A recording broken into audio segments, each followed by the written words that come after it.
우리에게 주신 이 하나님의 말씀은요, 요한복음 8장 12절부터 20절까지의 말씀 가지고 참되신 주님의 길이라는 제목으로 함께 말씀의 인사를 드리고자 합니다.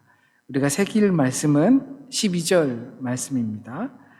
예수께서 또 말씀하여 이르시되 나는 세상의 빛이니 나를 따르는 자는 어둠에 다니지 아니하고 생명의 빛을 얻으리라. 이 말씀을 우리가 새기면서 참되신 주님의 길이라는 제목으로 말씀의 인사를 나눕니다. 사람이 살아가는 데 있어서 필요한 것들이 많이 있죠. 돈 필요하고요. 건강 필요하고 또 관계도 필요할 거예요. 어떻게 보면 사람답게 살아갈 때 필요한 것이라고 하면 또 꿈 같은 거 빼놓을 수가 없을 거예요. 근데 사람마다 다양한 대답을 할 수 있을 거예요. 그래서 그 필요한 조건들은 과거에 귀속되어 있는 것도 있고 또 현재에 귀속되어 있는 것도 있고 또는 미래에 방점을 두고 있는 것들이 있을 수가 있어요. 그래서 과거에 무엇으로부터 자유로워져야 한다라는 필요가 있고 현재 살아가는데 당장 필요한 것이 있을 수 있고 미래를 살아가기 위해서 지금 필요한 것들, 준비해야 할 것들이 또 있을 수가 있습니다. 이것들을 살펴보면 살아가는데 구체적인 무언가보다는 더 중요하게 자리 잡고 있다는 것이 뭔가가 있다라는 걸 알게 됩니다. 바로 방향성이에요. 왜냐하면 어디로 가야 할지 모르고 살아간다는 것은 아무리 많은 것을 내가 가지고 또는 소유하고 있어도 그 길의 끝은 내가 어디로 가야 하는지 모르면 결국 불안과 허무로 휩싸이기 때문입니다. 지식이 넘치고 기술이 발달한 시대임에도 많은 사람들이 나는 왜 살아야 하지? 내가 왜 이 길을 가야 하지? 라고 묻습니다. 그 이유는 우리 안에 길을 밝혀줄 빛이 없기 때문입니다. 많은 사람들이 자신에 대한 미래의 불안한, 지금 문제에 대한 불안함 때문에 역술인들을 찾기도 하죠. 그렇잖아요. 그죠? 그게 내가 어디로 가야 할지 모르기 때문이에요. 그것은 우리 안에 어둠 속으로 있고 그것을 비춰줄 빛이 없다는 것과 같아요. 역술인을 찾는 것은 그게 빛이라고 생각하기 때문이에요. 오늘 본문에서 예수께서는 자신을 이렇게 말씀하셔요. 나는 세상의 빛이다. 자기가 자기 스스로 한 걸 예수님은 매우 즐겨하시죠. 에고 에이미. 나는 무엇이다. 이건 무슨 뜻이라고요? 하나님을 뜻하는 것이다. 야훼라는 것을 뜻하는 그리스어의 말에서 나온 거예요. 거기서 첨언한 것을 나는 세상의 빛이다. 나는 하나님으로서 세상을 비추는 역할을 한다라고 스스로 자기를 증언하는 거죠. 이 빛이 우리 안에서 어떻게 작용하는지를 함께 살펴보겠습니다. 요한복음 8장은 아직 이 초막절이 끝나지 않았어요.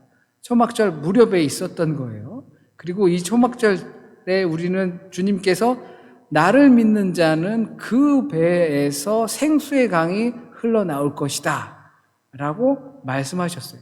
초막절에 물을 막 제단에 붓는 모습을 보시면서, 그러시면서 오늘 말씀은 내가 세상의 빛이다.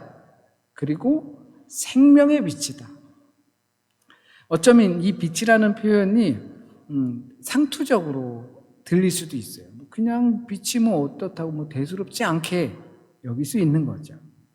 너무나 당연하게 우린 세상을 보고 또 만지고 뭐가 있는지 확인하다 보니까, 그러다 보니까 빛이 뭐 별일 안 하는 것처럼 느낄 수 있어요.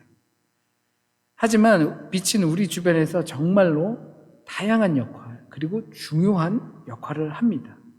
그 중에서도 가장 큰 역할은 어둠을 사라지게 하는 거겠죠.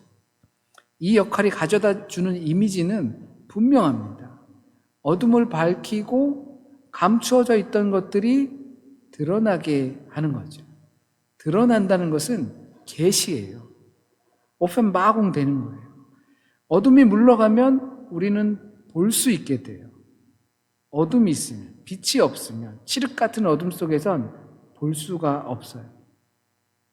그러면 사람은 기본적으로 볼 수 있게 되면 확신이 서요. 또는 분명해져요. 아, 저기 뭐가 있구나.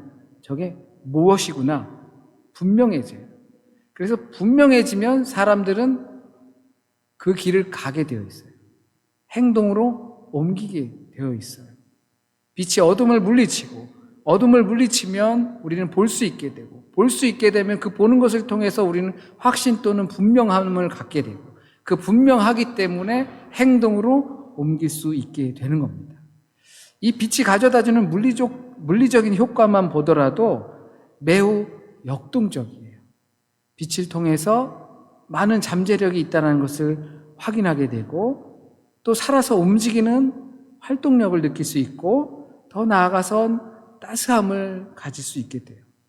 만물이 소생하게 하는 생명력을 느낍니다.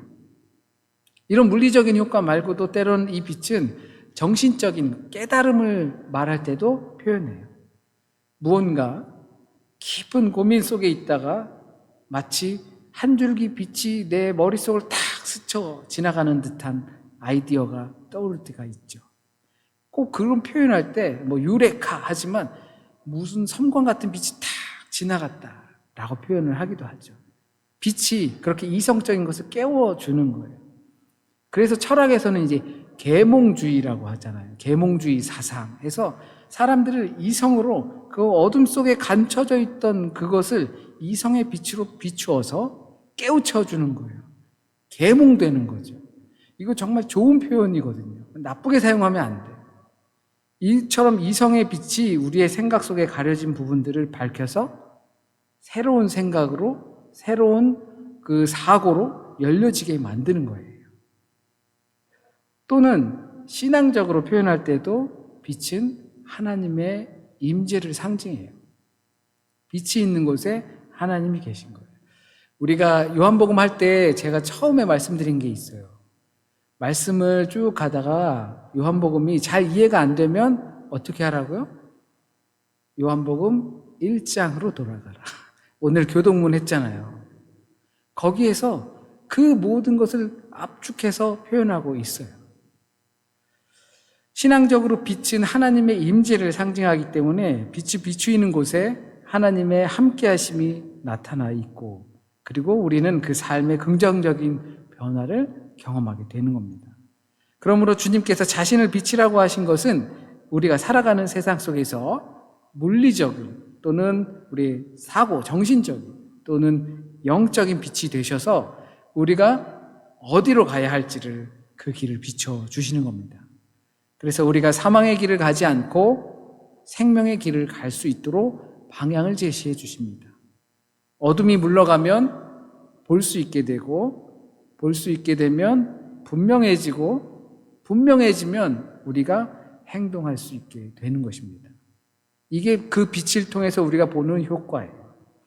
그런데 이런 주님의 자기 증언, 나는 세상의 빛이다, 나를 따르는 자는 생명의 빛으로 올 것이다 라는 이 자기 증언을 싫어하는 사람들이 있었습니다.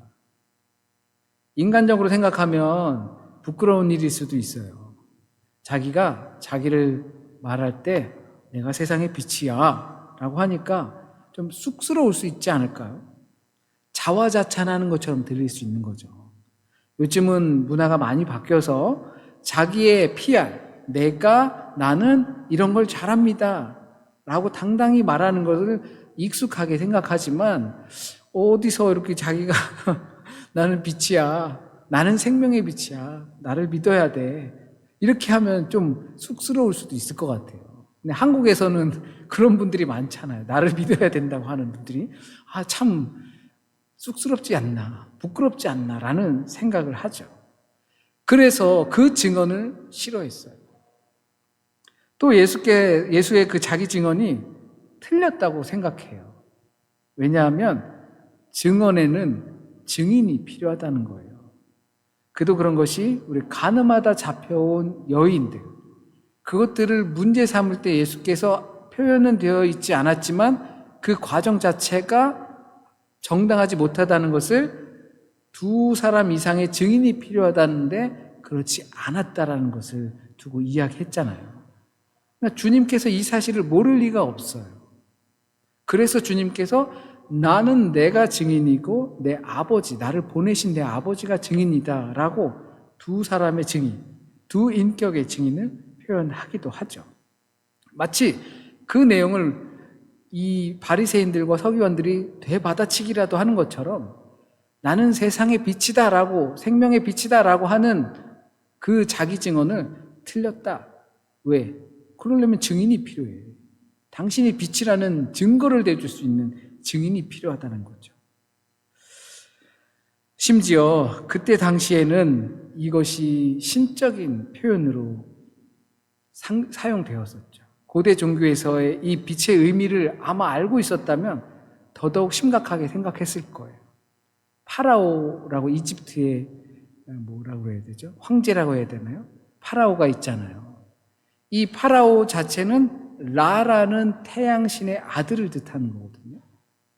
궁전이라는 뜻도 있지만, 그러니까 이 태양, 빛의 아들이라고 하는 것은 굉장히 신적인 의미를 갖고 있습니다. 이렇게 생각하고 판단하는 본질적인 이유가 있어요. 부끄럽지도 않니? 그리고 너는 증인이 필요해. 그렇게 하려면. 그러니까 틀렸어. 나는 믿을 수 없어. 라고 하는 데는 근본적인 이유는 예수를 자신들과 별반 다르지 않은 사람이라고 생각했기 때문입니다. 그렇기 때문에 나는 세상의 빛이라고 하는 그 예수의 자기 증언을 받아들일 수 없는 거예요. 왜? 나랑 비슷한 사람인데? 아니면 나보다 못난 갈릴리 촌 사람인데? 네가 그런 말을 하면은, 야, 네가 세상의 빛이라고 하면 파리가 새다 라고 하는 표현과 비슷한 거죠. 그런 식으로 받아들인 거예요. 그 믿지 않는 자들은 이렇게 생각하고 있었던 겁니다. 같은 존재다. 그런데 당신이 어떻게 세상의 빛이냐? 빛에 대해서 모르는 거야? 그렇게 무식한 거야? 그런데 어떻게 당신이 빛이라고 말하는 거야? 부끄럽지도 않아? 빛이 갖는 의미를 알고 있었다면, 부끄러움이 있었다면 그렇게 못했을 것이다 라는 생각이 그들 생각에 들어있습니다. 자신들이 생각하고 판단할 때는 예수가 빛이라는 그 자기 증거는 가당치도 않은 겁니다. 이들은 왜 그렇게 생각할까요? 그렇게 생각하는 건 어둡기 때문입니다. 그들의 생각이, 그들의 영이, 그들의 세상이 어둡기 때문입니다. 그들에게 참 빛이 없기 때문입니다. 그래서 주님께서 나를 알지 못하니 아버지도 모르는 상황이다라고 말씀하시죠. 자신들이 뛰어나다고 생각할 수는 있겠지만, 그래서 자신들이 가지고 있는 판단 기준들이 분명히 있겠지만 그 지적인 판단 기준들로 주님을 알아보지 못한다면 결국 하나님을 알 수 없기 때문에 소용없는 지식이 되고 마는 겁니다. 빛이 있으면 볼 수 있습니다. 볼 수 있으면 분명해집니다. 분명해지면 행동하고 올바르게 판단할 수 있습니다. 이게 인식의 결과예요. 이 행동이라는 것은 주님을 알고 또 그로 인해 하나님을 아는 자로서의 삶이 된다라고 볼 수 있어요. 우리가 빛을 통해서 볼 수 있게 되고 분명한 인식을 갖게 돼서 그래서 행동으로 옮기게 되는데, 그 행동으로 옮긴다는 것은 하나님을 아는 자로서 살아가는 삶을 뜻해요. 이 빛이 비추인 삶을 사는 사람은 자기가 빛이 되려고 하는 것이 아니라 빛이 비추인 곳을 쫓아가게 되어 있어요. 마치 동방 박사들이 별빛이 비추인 곳을 쫓아서 왔던 것처럼 그 빛을 보는 사람들은 그곳을 쫓아가는 겁니다. 보고 분명해졌고 그래서 행동했기 때문이에요. 빛을 쫓아가는 삶을 살게 되어 있습니다. 그렇다면 과연 그런 삶은 어떤 삶이냐? 라고 물을 때 왜? 라는 근본적인 질문은 묻는 사람입니다. 우리가 이 현실 세계를 살아가면서 우리가 삶에 있어서 정성을 기울이는 부분이 있어요. 그 부분이 어떻게 하면 좋을까라는 거예요. 우리가 살아가면서 어떻게 하면 잘 살까? 어떻게 하면 행복할까? 어떻게 하면 부자가 될까? 어떻게 하면 학업을 마칠까? 우리는 지금 살아가면서 계속 집중하고 있는 것이 거의 대부분이 어떻게 하면이에요.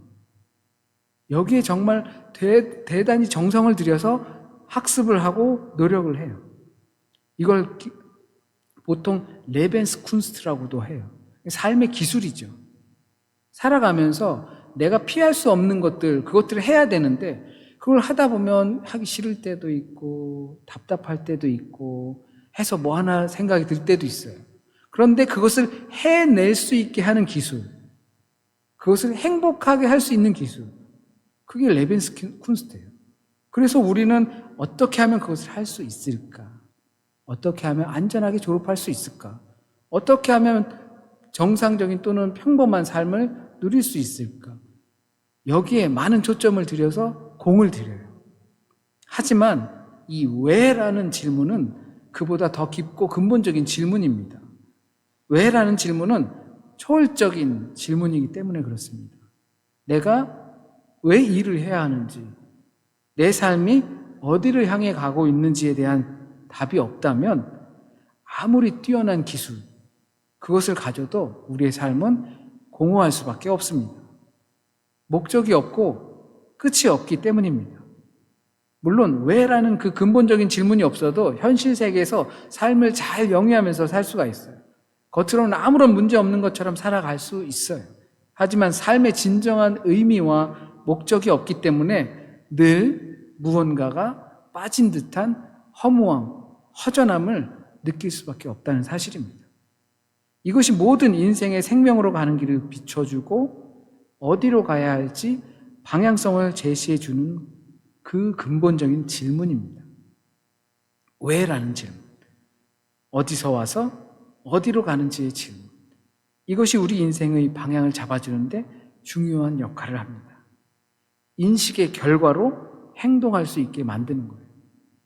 빛이 비추어서 볼 수 있게 되고 그것이 분명해지고 그 인식의 결과로 행동하게 되는데 거기에 근본적인 질문이 어떻게 하면이 아니라 왜냐는 질문을 던질 때 우리 인식의 결과로 내가 왜 살아가야 하는지 어디로 가야 하는지 인생의 목적과 방향을 분명하게 잡고 갈 수 있다는 겁니다.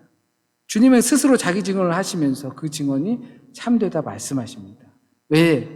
주님께서는 자신이 어디서 와서 어디로 가는지, 그리고 누가 나를 불러서 보내셨는지 그것을 알고 계시기 때문이라고 말씀하셔요. 너희들은 육체를 따라 판단하지만 나는 그렇게 판단하지 않는다. 내가 어디서 와서 어디로 가는지 분명히 알고 있다. 그러나 너희들은 어둠 속에 있기 때문에 너희들이 어디서 와서 어디로 가는지 알지 못한다. 그 근거는 너희들이 나를 알아보지 못하기 때문에 너희들은 여전히 어둠 속에 있는 것이고 빛을 잃은 상태로 있는 것이고 그렇기 때문에 분명하지 않게 살아가는 것입니다.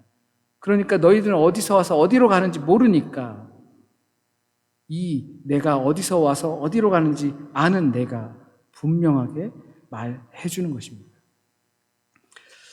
그래서 신자들은 정말 많은 중요한 숙제 하나를 해결하는 것과 같습니다. 이 믿음이 있는 사람들. 주님을 믿기 때문에 우리도 역시 어디서 와서 어디로 가는지 알게 되는 거예요. 어둠 속에 있지 않습니다. 주님께로부터 와서 주님의 빛을 따라가는 겁니다.